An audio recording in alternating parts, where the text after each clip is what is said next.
Hey everybody, welcome to the show. I am your host, Christopher, aka the Bronze Age Nerd. We're going to be talking about Evermind, which is a new Kickstarter that's being launched by Sean Chen and Daniel Wu.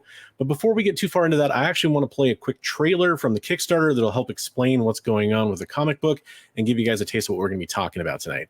So without further ado, here's the trailer for Evermind. When I used to close my eyes and dream of the future, I would envision a utopia. A world united by human innovation. But now, all I see is greed. I am Frankenstein, and my monster is my technology. Neuralink, a highly complex system that allows our consciousness to be uploaded into any instrument we can imagine.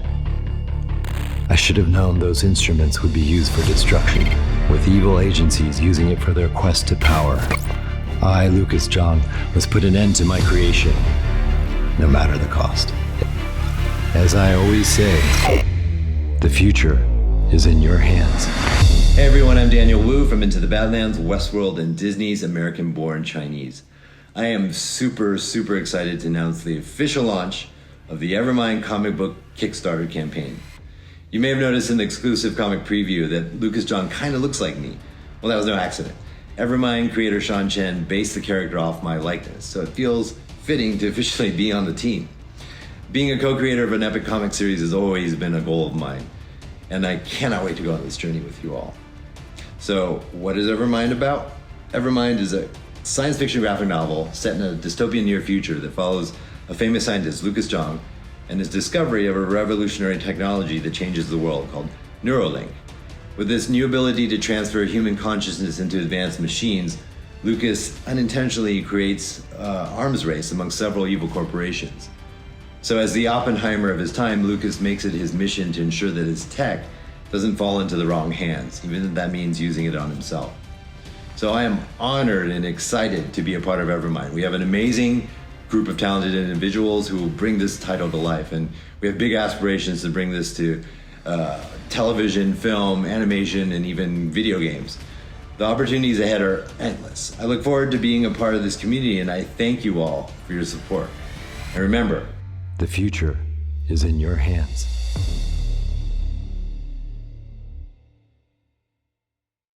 Awesome. Well, that was the trailer for Evermind, which just launched today on Kickstarter.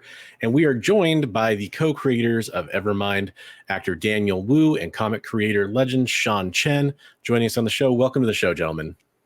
Thank you for having us.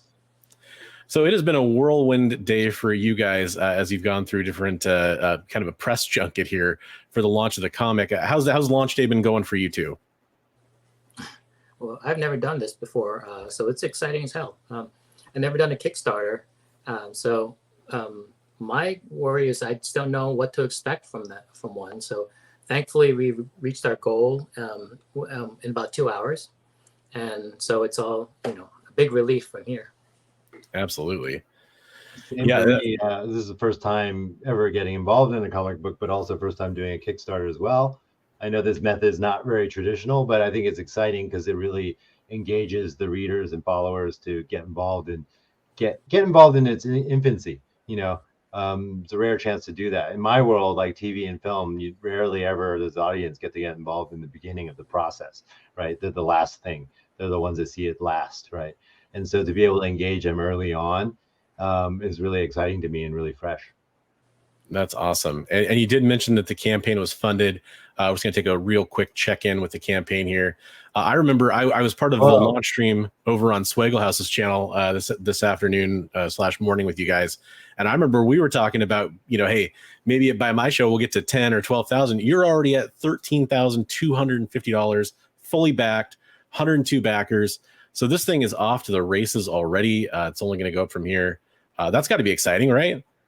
Super excited. I didn't even know I got to that. I knew we passed our pledge goal, but now it's 102 backers. That's pretty amazing. So yeah, this is a brand new comic book from you guys here. It's an exciting new comic book. I kind of have to start from the beginning though, because everyone that comes in here is watching. Most of them are going to be comic book readers, and they're going to be curious.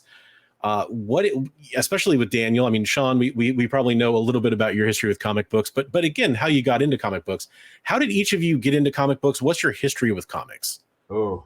I guess I went in the traditional way with like superhero comics, Superman, Batman, that kind of stuff. But very quickly, like I didn't relate to superhero stuff much as a kid because I just felt like superpowers didn't make sense to me so much. And so I would gravitated to things like the Punisher.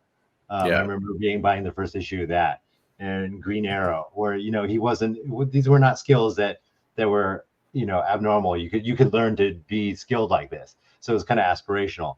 And then I would jump into I would look for things that were culturally relevant to me, because talking about representation, like there wasn't that much representation in comics in the 70s and 80s. It was, mostly through a white lens. And so I would gravitate towards Chinese comics. And there was a couple that actually me and Carl from 24/7 Comics bonded over, which is Oriental Heroes and Dragon Tiger Gate, these two martial arts comics that were really cool. And then I eventually ended up in manga, where I was like a big Golgo 13 fan, Crying Freeman, Fist of the North Star, like those kind of stories. I could relate to, and I felt like a cultural connection to. And then it kind of dropped off, I would say, right after college when I went to Hong Kong and sort of lost the connection to all that. And then it picked back up recently in the past couple of years because my daughter's 10 and she's really into comic books and graphic novels. So we go to stores together, and then I started looking at stuff like, oh, this looks interesting, or this cover looks cool. And then I started buying stuff again. And so now I'm back into it again. And so having an opportunity to work on a comic book is like, tangentially, I was always around that stuff, but I never thought I would be in that world. And when Carl presented me with this opportunity, I was like, hell yeah, I want to do this.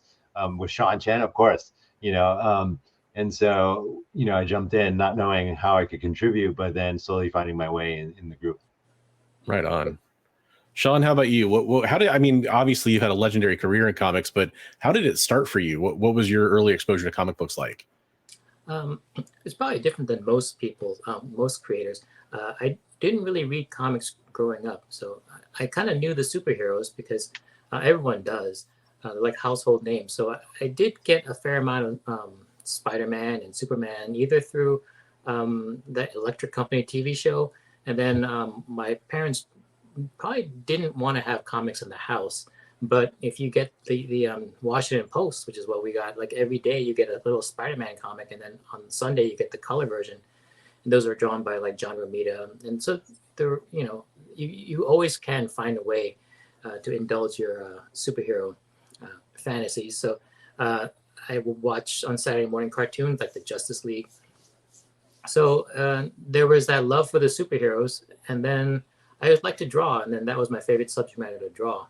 So I would dabble in drawing it, but then it gets to the point where you have to find some gainful employment. So I kind of put the two together, and I like drawing and I like superheroes, and the American comic book industry is where you kind of apply that trade. So I did a deep dive into it, and it did fit me. It was a little bit strange getting into it because I was classically trained as an artist, and comics are a very different thing. That kind of bombastic, dynamic stuff is not something I picked up early on because I just from lack of exposure. But through meeting like Barry Windsor-Smith and Bob Layton, David Mazzucchelli, those people were my mentors, and I spent a good amount of time with all of those people, and they kind of really taught me along the way. So then that's kind of where I am now, is just having worked through Marvel and DC, and then now kind of I feel like graduating from that and kind of creating and writing my own stories and coming up with my own characters. Awesome. And I mean, speaking of creating your own characters, I've picked up from other interviews, I can kind of skip some of the more basic questions, but I still want to let our audience know. So there is kind of an interesting origin with Evermind and how it kind of came to be and why we're here today, essentially. Can you kind of tell us a little bit about where Evermind originally came from and sort of the significance it's had for you? Okay, so about 20 years ago, I would have my regular Marvel job, but then I would, when that's done, I would kind of draw for myself, and I did an illustration just as a portfolio piece of a large robot gorilla and a young robotic girl in the same image. And I remember when people see it in either my portfolio or my sketchbook, they would always comment on it. And on that piece more than anything that I drew. And I think there was a little bit of magic in that drawing, and I'm not sure what it was, but it did pique people's curiosity. And Carl Choi, who I showed the piece to, 20 years later, he asked me like what the story is behind it, and I said there's no story, it's just a drawing. So he asked, kind of as a hypothetical, like if you wanted to kind of like bullshit a story out of it, like if you have to impress someone in an elevator who's looking for properties, what would you say? So it took some time, and then that's where it all started. It's just kind of riffing and together and coming up with ideas to the point where we actually had something that I thought had legs, like a pretty decent story. And then he kind of sprung it on me that it's time to go into production on this, which is kind of a surprise. I thought it was all just an exercise for fun. And it was a lot of fun. But he thought like he just started this company and he wanted this to be a book that, not only was part of the roster, but I think he had the idea to move it to the forefront. So that's when we started this. And, I think initially it was very daunting to do it because the subject matter is very difficult to draw. Like the length of the story and the things that are in it, the locations and the characters and all the robots were not going to be easy. Yeah. And so I kind of dreaded it. But I think the missing element there was I was thinking of this as just a plot with locations and robots. And they were at that point generic. I think where it really took off for me is when we started to flesh out who these characters were. And once that came in, the story took on a whole new life for me. Like, it's not that I was kind of dreading drawing it. I could draw it for the next 10 years because these characters all of a sudden became real. And if you craft them correctly, the chemistry they have between each other is really what drives the whole story. And then the sci-fi, the explosions and the robot battles, that's all just kind of stuff that feeds into the character part. Yeah. And then that's where, Daniel came in and he became kind of like the inspiration for the character. So is it, am I understanding correctly that Carl basically said, hey, I know both of you guys and I think you'd work really well together on this? Is that kind of how that introduction happened? Yeah, essentially. I mean, that's Carl's like superpower. He knows so many people and he knows how to like go, hey, I think you should work with this guy and do that. I've known Carl for 15 years now. And like, he's put various people together, put me together with other people over time for different kinds of projects here and there. And he's just really good at doing that, as being like the hub of kind of creativity. I would say he's not really a creative person himself, but he knows so many creative people and he knows how to put them together and make them work together. And so that's his like creative superpower, I would say. Yeah, that's cool. It's almost like a force combiner kind of a thing, a force multiplier. That's a cool way to look at it. And also he's fearless. Like I think what Sean was saying, and me even, like I would never think to go into comic books. I think Sean also was, what he was saying from his story there is like he wasn't thinking about writing, but then really Carl's like, just do it. Let's just do it. Let's just do this. And so once he gets that motivation, it's kind of infectious, and then we jump on board, and then we have this thing now. We've got 3 issues and a Kickstarter campaign, and we just busted our goal today. Is like this all seems to happen in a flash, although it's been like 2 years, as Sean said.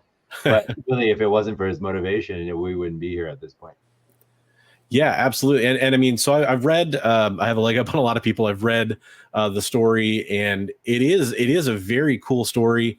If you weren't around, you might have missed Daniel's introduction in the trailer there for the story. But this idea, this technology that's invented, the Neuralink, and what it can do, and then also there's like this, not to give too much away, but there is this sort of theme park that the scientist is sort of kind of trapped up in because he's sort of financially tied to them, and they want to use this technology.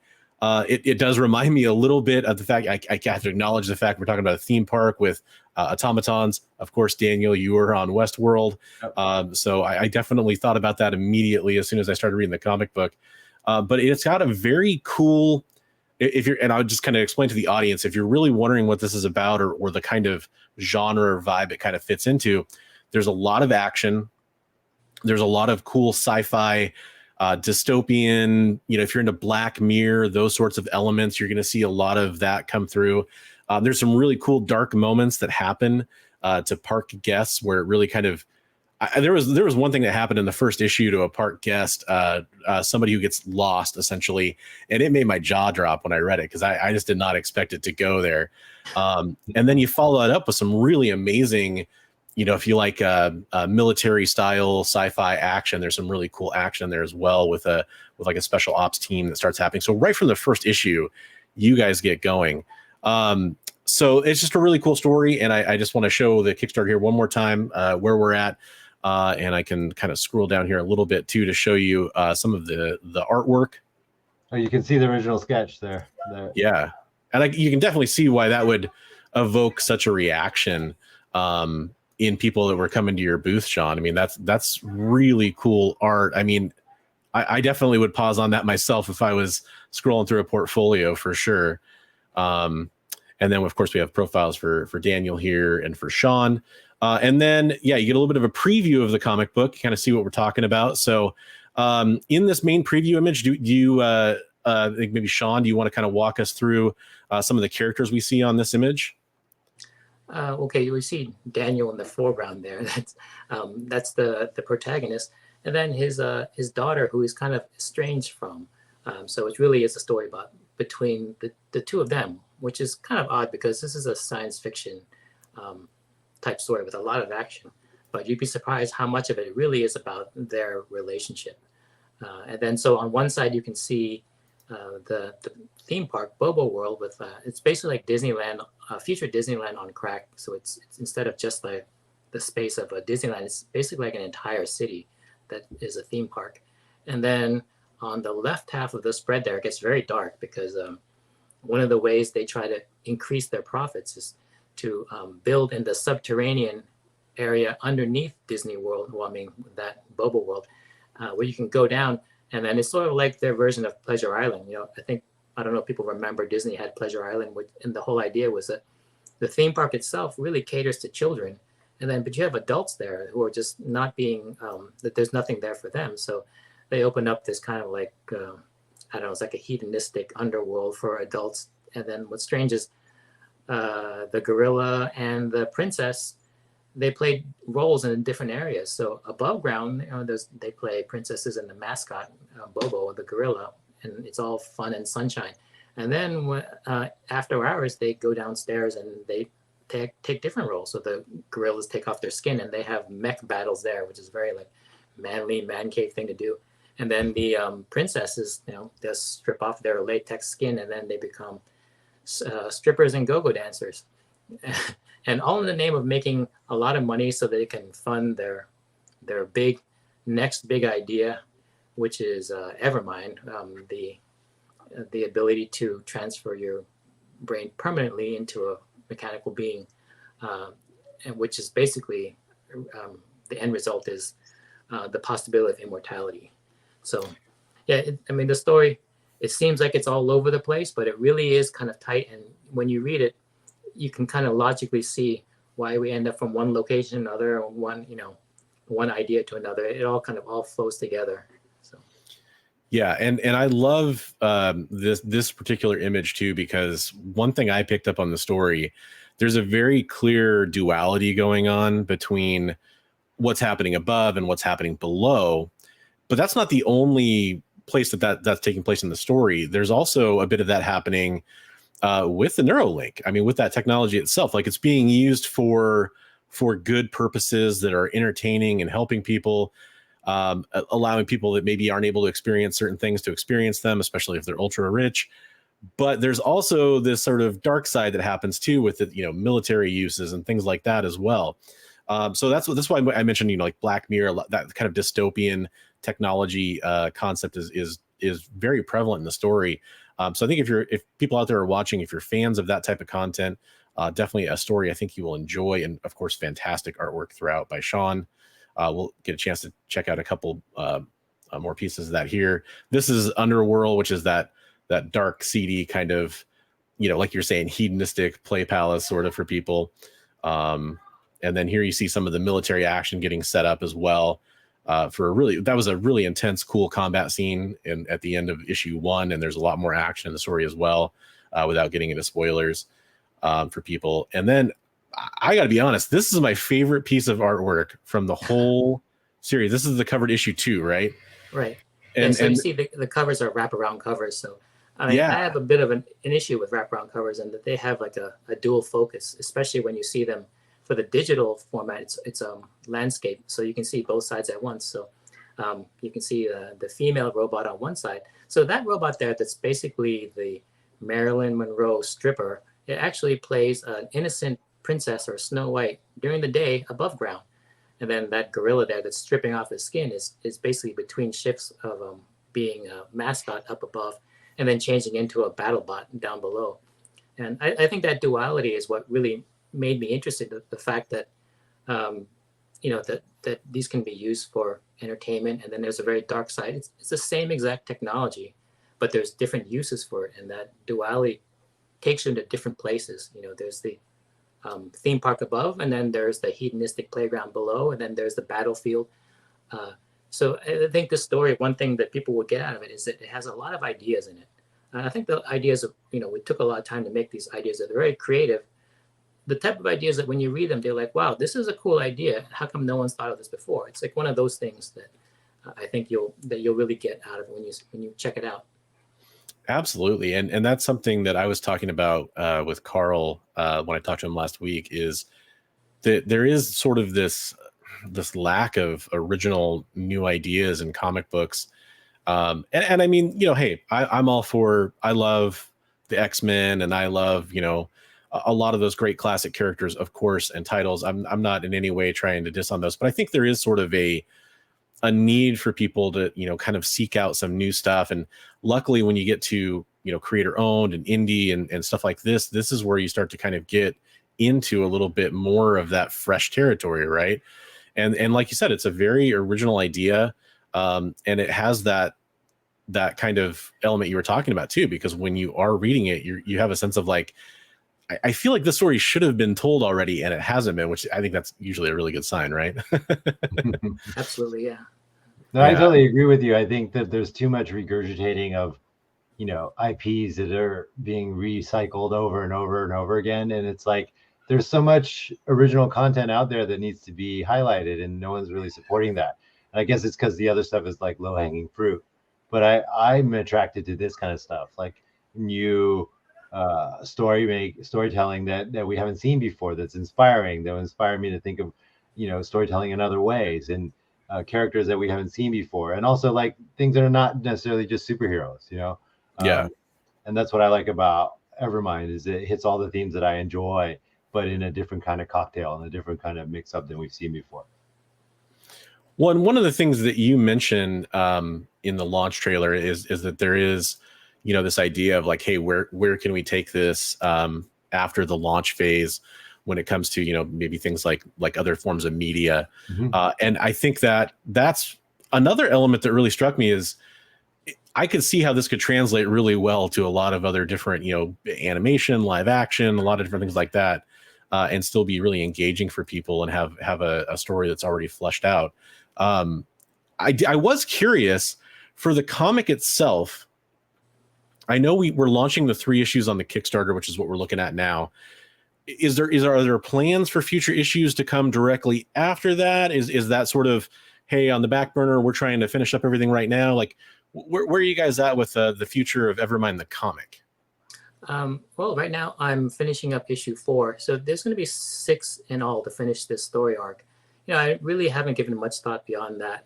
I think I would go crazy if to figure out like, if we had to extend this. So, one of the things I do is kind of compartmentalize and just, it's been great to just deal with these 3 issues. But that said, I'm already on my way to finishing up the next 3 issues. And in terms of like where I would like to see it go, I think there's so many ideas in here. And one thing we find out that there's a lot of the beta readers or the review sites were women, and they're not turned off by this kind of like sci-fi, which tends to be kind of dark, and then all this action, which tends to be kind of like for a lot of guys, they're really picking up on this the same way that you would maybe see like Hunger Games, something where uh, it's not off-putting to them for some reason. I think maybe it's because the daughter character is fairly complex and very nuanced, and then the whole thing about the story revolving around a family connection with all this other cool, candy around it, action and visual stuff is sort of feeding into that. So I was thinking that it would make a great prose novel because the ideas in it and the worlds that we visit. So it does have legs that can work in other areas, I believe. Absolutely. Yeah. And one of the things I remember Carl, when he was first telling me about the story, was mentioning that, there is a father-daughter element here. And I have a 5-year-old daughter. She just turned 5 last week. And I believe, did both of you have daughters? Oh, yeah. Yeah. 10-year-old. 10-year-old, yeah. So one thing, it's interesting. And again, I won't go into spoilers, but in the very beginning of the comic book, you're confronted with that father-daughter relationship. And what I'll say is it's a little tense, right? Like it's a tense moment. And that's right in the beginning. That's the story beat. So you can tell that's a big theme that's important throughout the story. And in fact, it was actually kind of an interesting choice because a lot of times you might expect to follow some action in the beginning of a comic book. And instead we're presented with a different kind of action, this kind of tense relationship between a father and a daughter. And it does drive the story along pretty well. So that's another good thing too, is that there's a good interpersonal relationship that is discussed in the story, as well as giant robots beating the crap out of each other. Yeah, I mean, that's what attracted me to it. Is I was really attracted to this father-daughter story and where that was going to go. Being a father myself, being someone who's had to make similar decisions of like, do you pursue your career to the fullest extent, or do you become a family man, or how do you find the balance between all of that?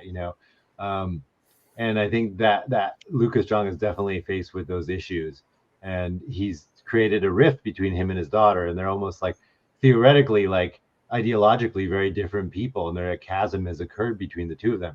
But they're also both, you can see they're both related. They're both incredibly smart, both scientist-minded people, but they've just gone their separate ways. And it's like, how does that happen in a family, right? Yeah. So that is really interesting to me because it's not really sci-fi. It's not really superhero-y. It's none of that. It's very humanistic, and it's the heart and soul of the story that we're telling here. And then the packaging happens to be, sci-fi and high technology and all that stuff, which is all very cool too. So you've got this very humanistic story, and then you've got all the elements that science fiction needs to have, all combined into one story. And so I think it hits multiple nails on the head. Yeah, absolutely. Before I moved on from this image, this image reminded me when I was looking at it earlier. So Daniel, and maybe there's some people watching that don't know, Daniel has an extensive background in acting and especially with fighting on screen. Mm-hmm. You've been in a lot of stuff. You have a great history with fighting. Let's put it that way. Yeah. So there's a lot of action in this comic, and there's like we see here, some hand-to-hand fighting. I'm curious, Sean, you have obviously plenty of experience drawing characters fighting. Did you help inform some of the fighting scenes, Daniel, as far as how you wanted some characters to move or some placements, or did any suggestions there? Was any of that? Ironically, no. And I was expecting to add to that, but then Sean did such an amazing job with these action scenes and how they look visually. It's like way beyond anything I can imagine, and so I really didn't have much to say. I just really liked it all. And it's like, for me, because we do work in this way also in film, where sometimes we storyboard out a fight, ahead of time. So I have some experience in that. But I think Sean did it in a way that was really artistic, beautifully artistic, but also very informative, and it made sense. Because the worst thing I hate is action stuff that doesn't make any sense. It's very busy and crazy, but it doesn't make any sense at all, or there's no logic behind it. Sean's action scenes all have that, all the things that I like in action. And then it's all because it's driven by the story. It's happening because the story needs it to happen, and not because we're just trying to make an action piece because this is the 3rd issue and there hasn't been an action piece for 2 issues. We're not doing formula like that. It's all because the story requires it. And I love that. And Sean's just amazing. Sean's so great at the action scenes. It's almost his specialty, really. 100%. And hats off to you, Sean, because when I was, I'm kind of one of those people that I scan a page first and I start seeing what's going on. And one of the things is I've read more and more comic books. One of the things I like to do is to see, does the story make sense without any words whatsoever before you even read the page? Can you kind of follow along and see what's going on? Of course, the words are important. You need to do that as well. But can you follow the action? Do placements look? And this is just masterful work. There's some really dynamic, awesome exchanges that happen in it. When I say the action is top notch, I am not kidding. So hopefully some people get a chance to check that out after they back the project. But excellent work, Sean. Oh, thanks. Yeah, I have to say, one of the things, maybe I'm kind of like very OCD in this way, but when you read a comic, it can be very alienating to people who don't read comics. Yeah. And I think what we were setting up here is that a lot of these people who are reading it might be like Daniel Wu's fans, and a lot of them, they're female. So when they read this, it has to be able to read to them and not turn them off. So they shouldn't have to become exhausted trying to uncode everything that I'm drawing. And there's an idea out there that if you want to make a cool looking comic, you really have to bend reality and warp it to the point where it's so like in your face, like heavy metal. I don't really think that's necessarily true. I mean, you can be very extremely clear with your storytelling, and then also have it be very dynamic. So that's what I'm going for here is to try to get the best of both worlds, knowing that this may have to be shown to people like, Hollywood executives and Daniel Wu's female fans, which there are millions of, and my mom. They all have to read this and understand what's going on. And it's a tall order because a story like this is complicated as hell. I mean, there's a lot of characters. And then, just even drawing things like the difference between a real human being and one with latex skin on who's like a robot underneath. I got to find a way to convey that. So it all comes down to your draftsmanship ability and your storytelling ability, and determining exactly what you need to draw and not being afraid to just draw exactly what's called for. And, I hate to say it, but a lot of artists would try to hide their deficiencies by planning, bending the story around what they can draw. So this is it's been a tough slog on this book, but I'm having the time of my life. So. Awesome. We did have a question come through chat, and I'm actually going to be able to focus on you both here because this is an important question, and I'm glad somebody asked it. Late Night asks, thoughts on challenges being a creator of Asian descent? Any advice for aspiring creators? Sorry if off topic. That's not off topic at all. I think that's something that is very important to point out. Like Daniel mentioned earlier, growing up reading comic books, there may not have been the representation he was hoping to see in comic books. So I think that's a very on-topic question. Any thoughts on that, gentlemen? I think it's important to deal with this because people of color need to be represented out there. Representation is very important these days, in all media, whether it's comic books, TV, news, whatever. All that stuff is very important. And I think the important thing is just go do it. Go do it. A lot of people are inhibited by the fact that it's like, oh, well, there's no audience for me or this and that. There probably is out there, right? How diverse the world is actually right now. There probably is a space for you. So just go do it. And I mean, even what we're doing now, like even though, Sean is legendary in the comic book world, this is a first time for all of us to like do an original IP and create something and then go to the fans and followers to see if they want to see it. And, by the Kickstarter thing, I think that's a really good experiment also by cutting out the people that we normally have to ask permission for to get these things done. Right. In the movie TV world, it's the studio. In the comic book world, it's the publisher. By doing this independently, we're just doing this on our own. And it's not like we have an Asian American agenda here. It just so happens that Sean is Asian, I'm Asian, the main character is Asian, and we're not talking about necessarily Asian things or Asian tropes in the story. But all of us are part of this creation here, and we're trying to put something out there that is slightly more diverse than what we grew up with, for sure. And so you just gotta do it. Just do it and put it out there, and you will find an audience, and just build and build and build off that. If I could say about being an Asian American comic book artist, that really doesn't impede you at all because I mean it's just at one point I was looking at like Wizard magazine top 10. There were 7 Asian artists that were on the top 10. I think people are just really used to seeing that, and with art, I think you can instantly tell, and I think a lot of people are kind of on the same page when someone's really bad, when they can't draw. So basically those jobs go to the it's a rarefied skill, and it goes to whoever can do it. And Right. that means you really can't just hire your white friend. If you're like an editor, you want to hook up your cousin with a job, they got to be able to draw. So it goes to where, you may have to go to the Philippines to find a qualified artist. You have to go that far sometimes. When it comes to writing, though, there's not that many Asian writers in comics. And I think one of the reasons is because writing is so subjective, and also the quality of writing in comics sometimes not the greatest, and you can kind of either lean heavily on the artwork, or you may not understand story too well. So if you wanted to hook up your cousin with a writing job, if they do their homework and work hard, they can get that job. It's not you can kind of groom someone to be a writer, and that's unfortunate because I think the standard should be much higher than that. I'm not sure if that's really what's going on, but I just want to say that there's a lot of Asian comic book artists for some reason, and the best ones and the most famous ones are like Jim Lee. Yeah, absolutely. And it's definitely one of those things where, especially on the art side, it's definitely a meritocracy, right? Like you're going to find the best artists are always the ones that get the most work because they're going to be the most in demand because they sell the most books.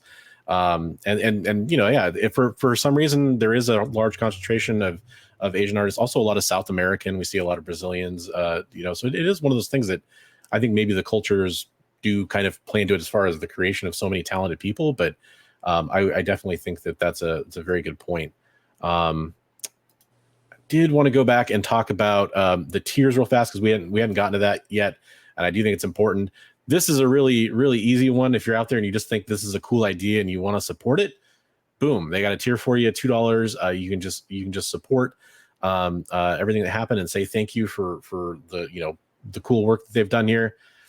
You also have tier 1. Oh, I keep scrolling over that column. Tier 1 plus special thanks day 1 exclusive, and that's an $8 tier, and you do get the digital copy of the comic book as well, which is very good because you get a chance to read it for the first issue.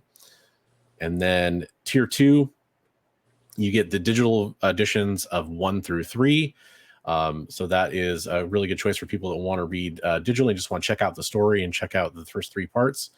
And then this is, I think, is probably going to end up being the most popular tier for a lot of people. This is tier 3, $35. You get 1 through 3 physically and the digital download.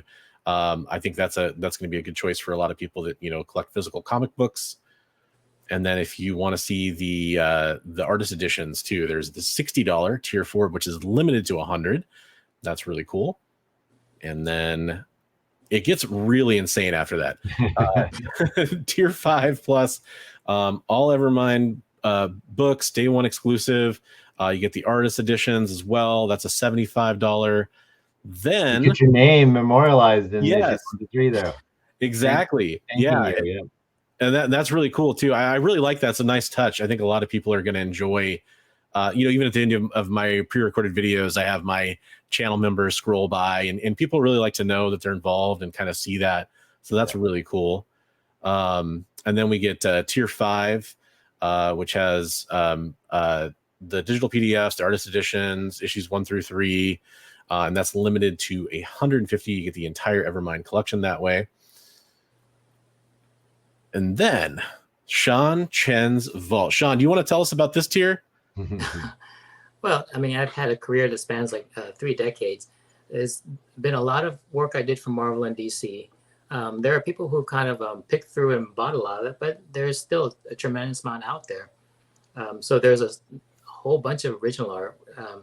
Some of them are real gems. I think a lot of people really look for the key action shots with a full figure of Iron Man.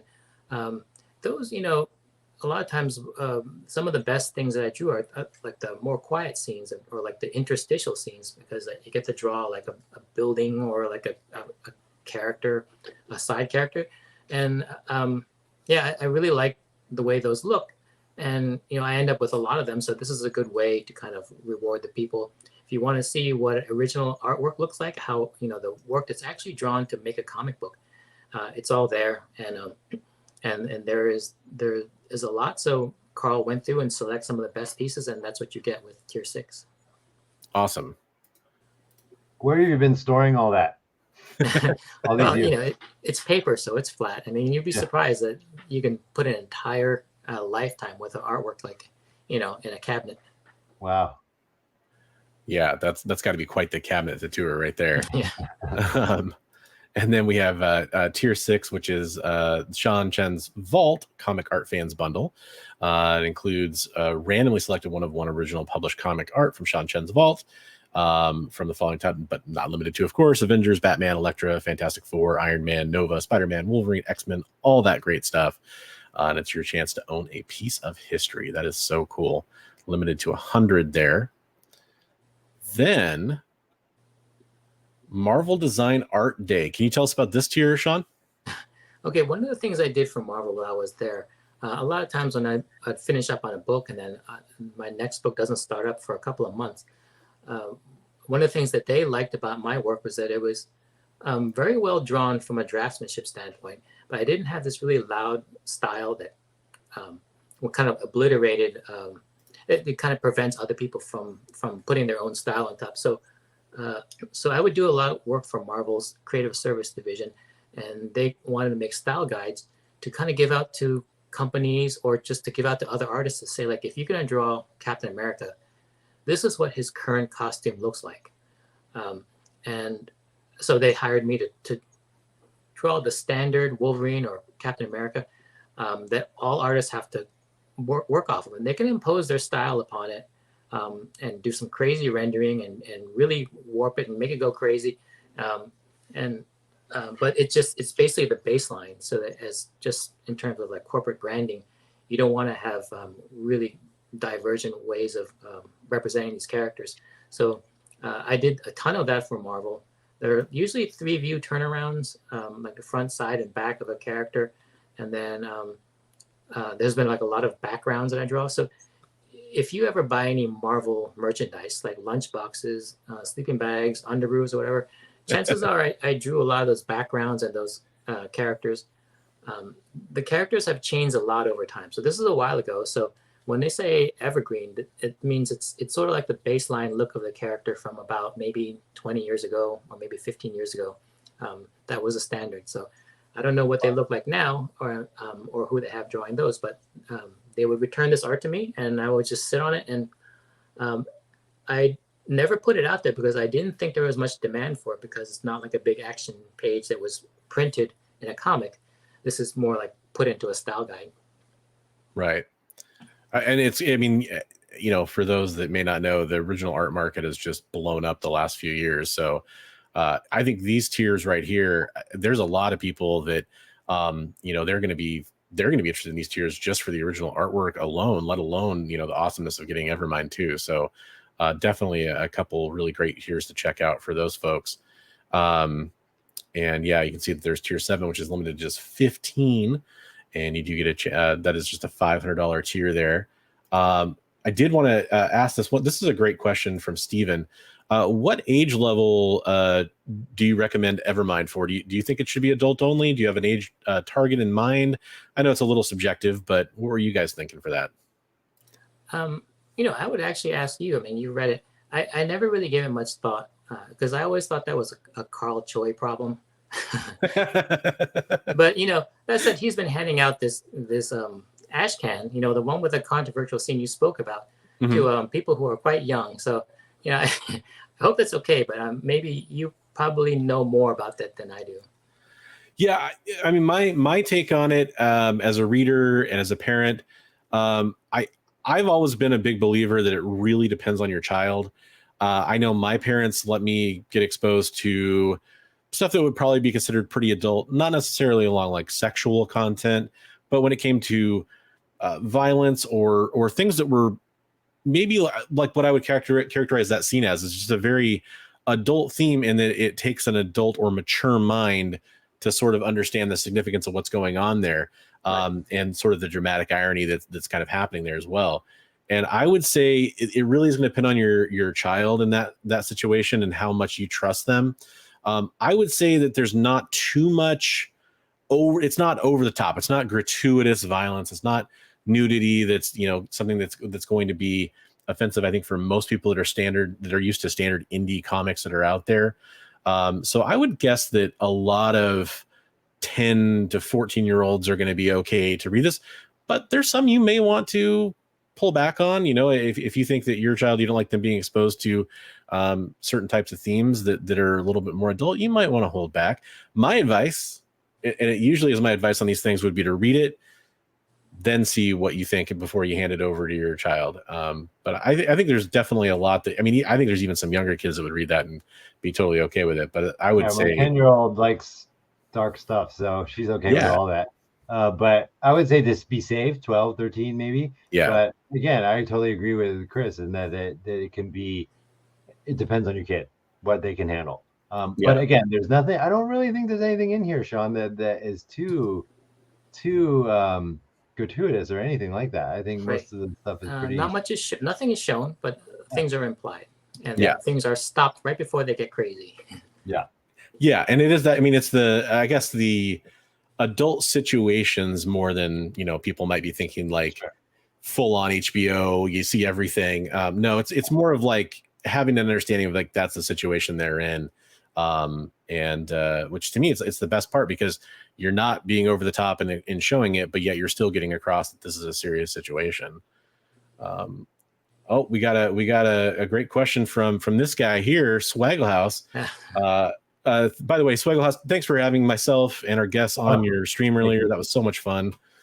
Now, if I had just stuck around like an extra 15 or 20 minutes, apparently I could have met the Daywalker himself, Wesley Snipes. Oh yeah, that was so cool. That was crazy.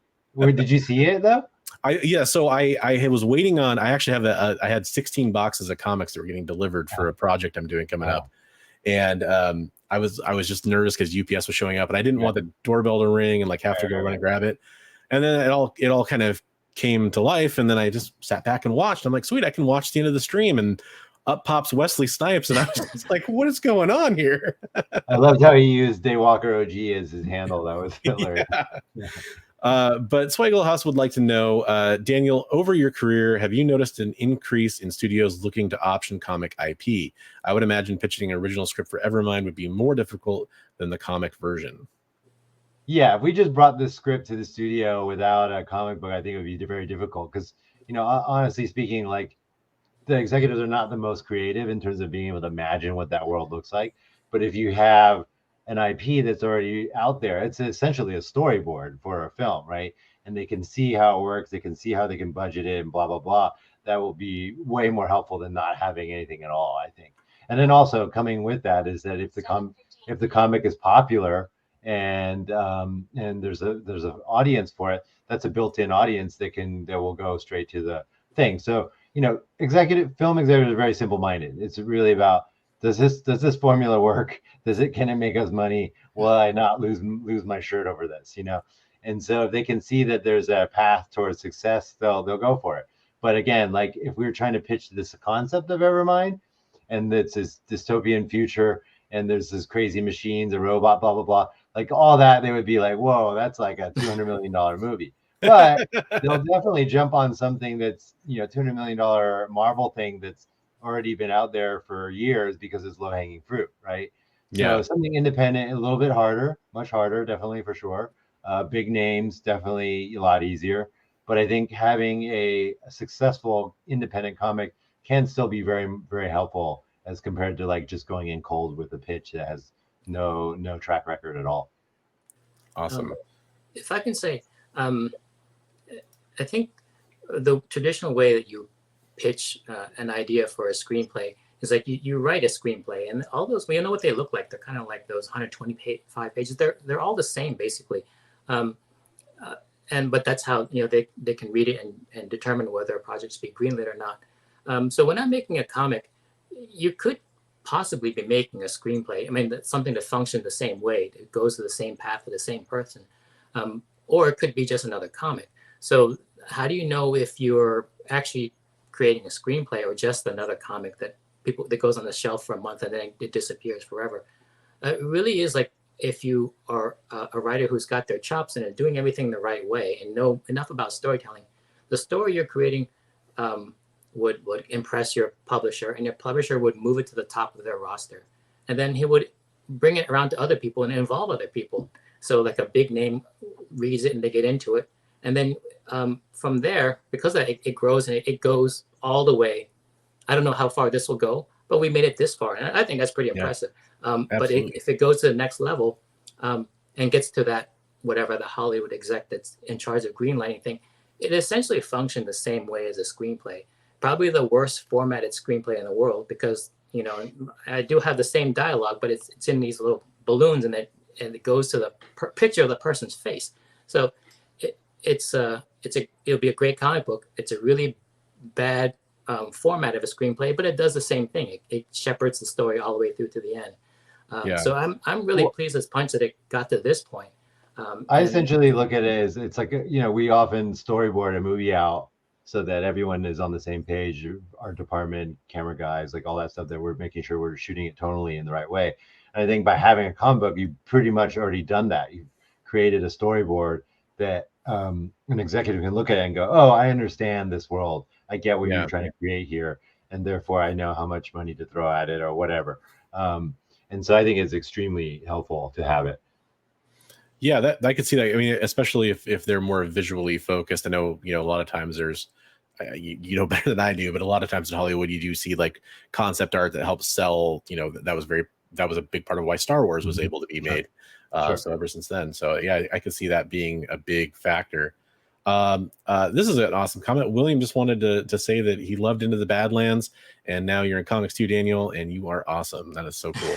Oh, thanks. Into the Badlands was my attempt to try and get into the kind of comic book graphic novel world, because we created that world as if it was a graphic novel, and we were trying to treat it as if it was a graphic novel, this long story that can keep on going for many seasons. Unfortunately, it only lasted 3.5 seasons, but that was the whole point of it, and it was really like we were excited to go take it to Comic-Con because we were making it for that audience, really.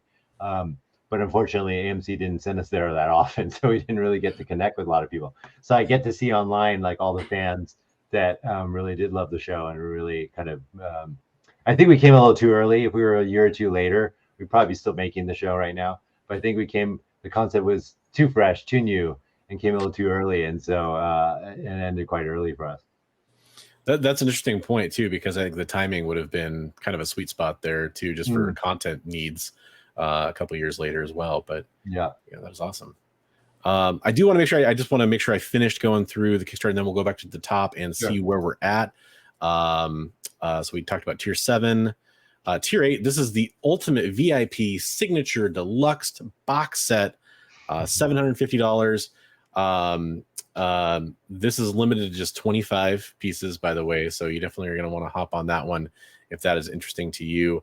That is, I always love these VIP tier ones, right? They're always so like over the top. But yeah, you get everything here, so that's really cool. Cover art of issue 3 signed by both Daniel Wu and Sean Chen, so that's going to be really, really fun. I did want to make sure we go back to the top and just kind of see where we're at now. Hey, we've crossed $14,428. Congratulations, guys. That's awesome. Yeah, this is amazing. So never thought this would happen so quickly. Well, and the best part about it is you still have 29 days to go too. So I'm so excited, especially, there's a lot of people, and I've been guilty of this in the past too. You kind of see a project and you don't really see it getting funded, and you're like, do I really want to dip my toe in? But you see a bunch of people funding something, and all of a sudden you're kind of like, well, I mean, it's definitely going to be backed. I may as well, right?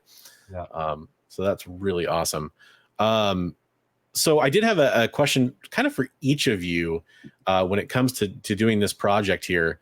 Let's start with Daniel. So this is obviously a little bit different than your day job. What was it like shifting gears into a project like this for you, with your background? Like, what do you think that brought to the table? What were some of the challenges for you? Well, honestly speaking, when Carl approached me about it, I wasn't sure how much, what I could contribute to the project. Like Sean, legendary, his art is amazing, all that kind of stuff. But then once I got involved in the meetings and the creative meetings, I was kind of quiet for the first one. And then eventually I realized, oh, this is not all different at all from what I normally do with, creating a project, brainstorming ideas, bringing a project to fruition. It's just a different medium, right? And so for me, I know especially what I can help with is character building and character creation, because for 25 years that's all I've been obsessed with, right? You're playing a character, and I always have questions. Oftentimes the script is not a comprehensive three-dimensional look at the character. It's a list of events that happen to this character, and then you've got to kind of create a bunch of stuff to make him really three-dimensional and relatable. And so like all those things that I've been doing for 25 years were very informative in terms of like helping create Lucas Zhang and his character and his relationship with his daughter and all those things, and the importance of backstory and flashback, and using those devices to help the audience or the reader get more informed on the story. And then I realized like it wasn't different at all. It was really the same thing. And then what's even better about this is like, a few weeks go by and Sean's drawn it already. And it's done. It's pretty much done. And so whereas a movie, it could be like another 5 years before you see something, and it's always a very surreal moment to wait for that. But like in this situation, for me at least, it seemed much more speedy and fast. And then the creative part was really the same. Awesome. And then Sean, I had a question for you, which is, you've got a lot of experience working for large comic publishers, even on the independent side, still relatively large comic publishers. When you're doing this kind of work, was that a much different experience for you? Like you said, you've never done a Kickstarter before or gone this approach. I imagine like you probably were able to take a little bit more time with things along certain steps. Was that freeing? Was that a much different creative process for you? Like, how did that make you feel as you're going through the creative process here? The overwhelmingly different thing was that I'm writing for the first time. So when I'm doing stuff for Marvel and DC, my role there was penciler. So I would draw in pencil, and that's it. I would break down the story. So end up being like the director almost, and then I would just draw in pencil, and then someone else will ink, and then someone else will color. So with this one, I'm writing and then penciling and inking, and then I'm still giving the coloring to my friend Tom Chu, who's a brilliant colorist. So yeah, it is different, and the time horizon is different. I'm working at Marvel and DC it's like a factory machine. Like you really have to hit your deadlines. With this, I think the project gets put out when it's ready. I think that's a model that a lot of people are doing now. Is like in order to compete with Marvel and DC, you have to go all the way the other way to quality writing and quality art, and sometimes time is that one factor. I think people know what to expect of my art, and I know what to expect of my art. But then when it comes to the writing, I think that will give a lot of people pause, because like they would say like, well, he's never written anything, or he hasn't really created anything. So I'm very suspicious. Like maybe I won't back this project. The only thing I can do to kind of work against that is to really take a deep dive into writing. And it's something that I've been dabbling with for over a decade. And then really to put that learning on overdrive and just constantly be learning, like practically all day long, watching, writing YouTube for screenplays and novels, and taking a lot of master classes.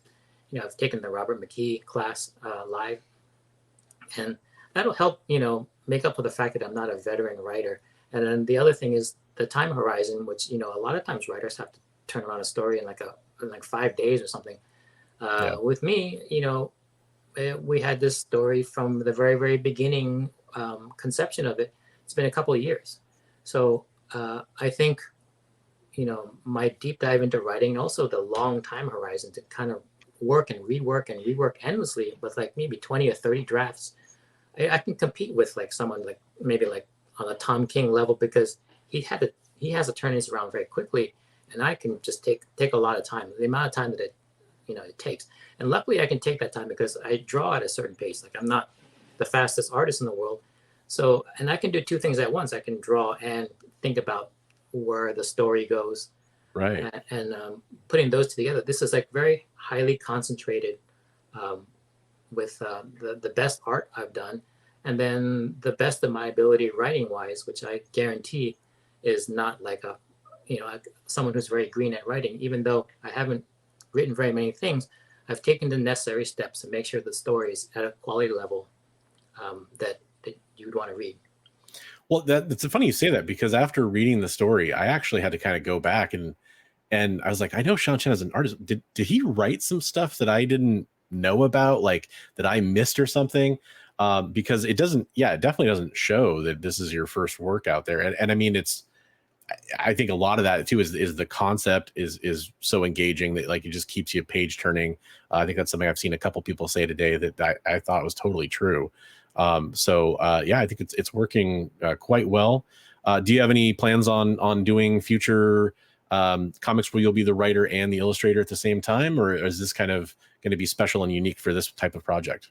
We'll see. I mean, this, in order to keep the writing quality high, it really is kind of really tortured myself, because it's very important for me to do a good job on it. So I think a lot of times you can take a bigger risk in comics because failing is very cheap. It doesn't cost that much to get this IP in creation. So let's go crazy, and then we just might have a hit. So that works well for most companies, but on a personal level, I don't want this to fail. So that's right. I'm going to take a big swing. I'm going to put out something very original. It's going to have a lot of new ideas in it. So the chance of failure is extremely high, because I'm not building upon a well-worn path that leads to success, which ends up being kind of boring because we've seen it so many times before. So it's a big swing, and it's a new novel idea. But I do still have to kind of inoculate myself from failure by taking every single step possible, including involving beta readers to kind of read things through and tell me what's working and what's entertaining and what's understandable. And based on that feedback, we went back in and we're opening up even all the way to issue 1 and inserting new pages and redrawing things to make it even more clear. I think there's a version even beyond what you've read. Issues 2 and 3 are still being shuffled around and changed pretty drastically just to make them even more clear and paced better. And yeah, well, that's level really cool. of work you won't see. Not many people will do it because there's just no money in spending so much time on a project. But for me, it's an art, Well, and I add that, like, being a witness to Sean's work ethic is pretty amazing too, because anyone who's successful it's not about writing what you're good at. It's about attacking your weaknesses and turning those into strengths, right? And Sean really attacked the storytelling aspect of this job and wanted to be a really good writer. And so again, like you said, he's hours and hours of videos watching on writing and looking at films and looking at stuff that is good storytelling and applying it to this thing. And like every meeting we had, that was always his number one concern. And it ended up being, because he attacked it properly, it's something that I think was very successful at. And I think he can be a great writer in the future. I want to ask a question though. Would you ever write something and not draw it, allow someone else to draw it? Well, I think Dinesh brought up that idea of if you really wanted to be a guy who creates IPs, you do kind of burn a lot of time drawing your own book. So he says, draw as little as possible and just put out a minefield of ideas. Because he thinks like maybe like 1 in 15 or 20 would actually make it all the way through to the end goal, which is, the Netflix series. So, at that rate, I'm going to probably die of old age before anything of mine gets made. So, I'm not sure what I feel about that, because I do love drawing first and foremost. So there's the idea of, writing for someone else to draw, and then also drawing something else that someone's written, because I think it might be great just to recharge my batteries and then have someone take over the story and I'll just draw it, because this, just like the old days, it's a lot less stress. But and I'm only saying that because this project really ran me through the ringer, and I might say that, never again. But chances are when this is done, I'll probably jump right back into the breach again, probably within a month, doing the same thing. Wow. No, that's cool. I did have kind of my last question that I really wanted to ask of you guys. And it requires probably a little bit of explanation first, because I realize, I've read the story, those watching have not. Can you kind of go over, Daniel or Sean, whoever wants to explain it, the neural link technology and exactly what it does for people? And then I have a follow-up question after that, but I want to make sure our audience really understands what that means before I say it, because we say neural link, and I don't know that people really get that unless they've read the comic book. Do you want to go, Sean? It's a little bit difficult to describe, but if you've seen the movie Avatar, how you have a human being and then they get into this kind of chamber and get into this kind of like a semi-conscious state, and then they wake up in the body of the Naveen character that they can run around in, and then I'm not sure, like when their term is over, they kind of re-enter their own bodies.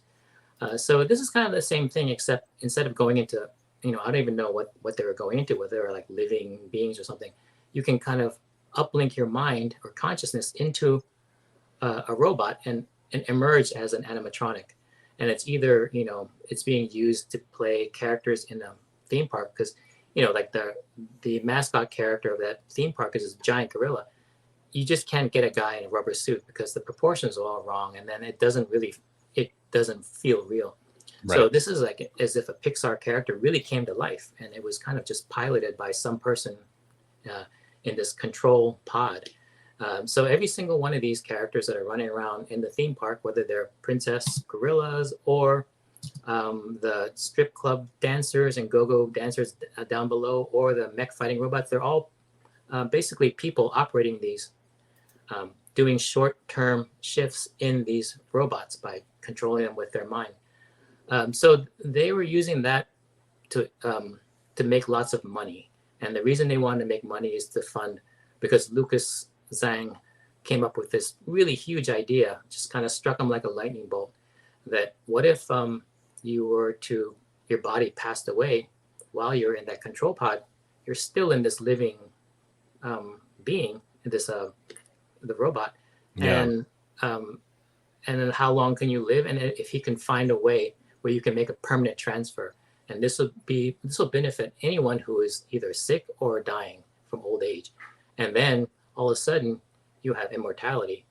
So in that sense, it's a very like the next level up in technology, but its use case is entirely different. It means something philosophically entirely different. It's an existential thing, whereas before it's just kind of like fancy cosplay. Right. So that's the relationship between Neuralink, which is the just short terms as a robot, and then neurotransfer is a permanent transfer in order to continue living as in an artificial body that doesn't die. That's one thing I like about this story also, is that science fiction aspect, which is this Neuralink thing, that it also evolves as the story evolves, right? So it's not just the same thing that everyone's vying for, but it evolves and changes, and it means something different to the characters throughout the entire story, right? And that's kind of a cool thing, a cool device that happens. So then it's almost like that's the narrative in itself, Yeah. And I really like that aspect of it, because it makes you question the morality of it all. Yes, innocuously controlling a theme park robot is one thing, but then controlling a warmongering robot is another thing. And then if you can then download your consciousness into a mech forever and its immortality, it means immortality, then who gets access to that and who has the rights to do that? All of that. It's so interesting, all those topics, because we're dealing with those topics in more or less different forms with the technology we're dealing with now, with AI and all of that, right?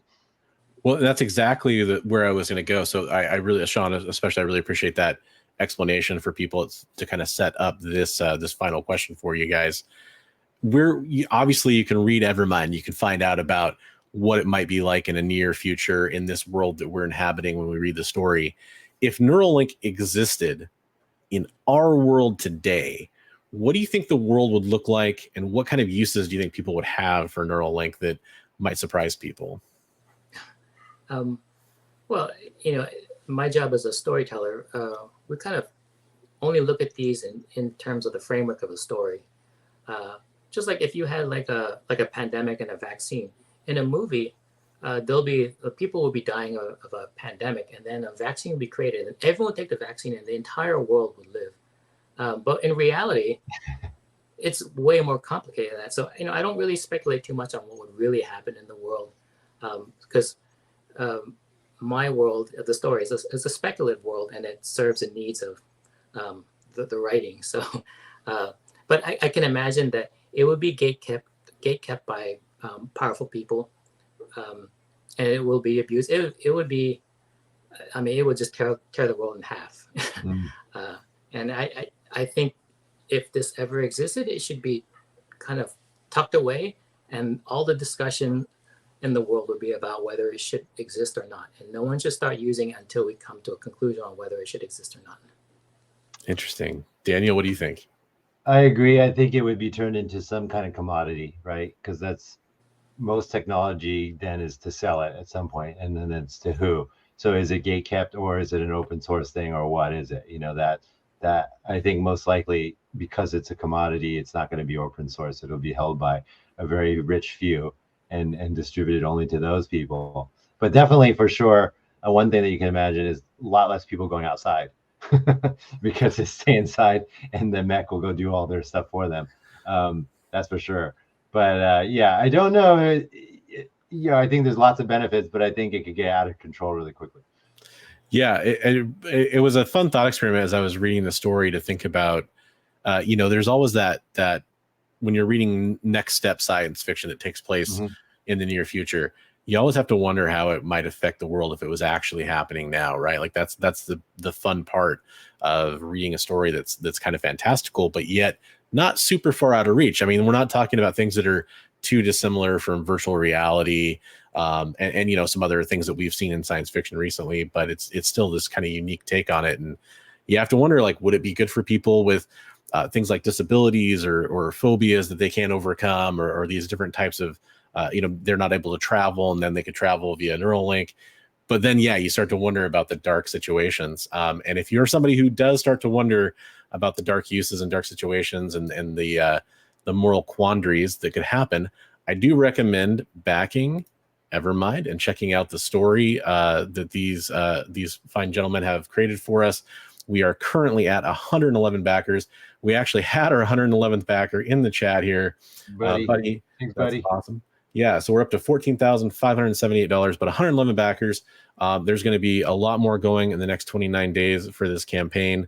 I do want to let you guys get out of here. I know you got a very busy whirlwind day talking about Evermind. Is there anything you guys have final thoughts or things you need to promote or future things that we need to know about coming up before we go? Oh, we got 112 now. I just saw that. Oh, it just rolled over. I just want to thank everybody who turned out today for the Kickstarter thing. I mean, we didn't have any idea how that was going to go. It was just kind of an idea to see what would happen, and we exceeded our expectations, and it was totally unbelievable. And I think this could be a pathway for independent creation in the future, especially comics in the future, that can do it this way. I think reaching out to fans directly and readers directly is a really interesting way to do things. Absolutely. I would say my main concern, not so much about the number of backers or how much money we make, was early on. Like, I wanted people to read this and like it. That was probably more important than anything. And it was a great relief to me when people are reading it and they're giving all the feedback that I want. And a lot of people are saying that this is a passion project, and people can sense the passion as they read it.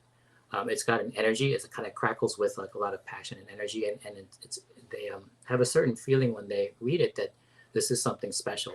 And I just hope that when people read it, that they'll see that in there, because it definitely is in there. And the idea of the story it's something unique. And I think there are people who were saying that after they read it, it kind of stuck with them for a while. Like, it gave you something to think about. And then they've only read the first half of the story, but they want to see the rest, and they kind of stay in that world for a little bit, kind of like revisiting it on their free time, just kind of like thinking about it more. And that's really all I can ask for as a writer. Like, I think that's fantastic feedback. So it's a great relief that that's what they're feeling. Awesome. Well, I wish you guys both the best of luck on the future of this campaign. Obviously, it's successful, but we do want to get it out to the hands of more people to read, so that we can get more Evermind in the future projects. If we want to see it adapted, a good way to do it is by backing it. And definitely go check out the Kickstarter, check out the artwork, check out the previews that are available on there, and see what tier works best for you.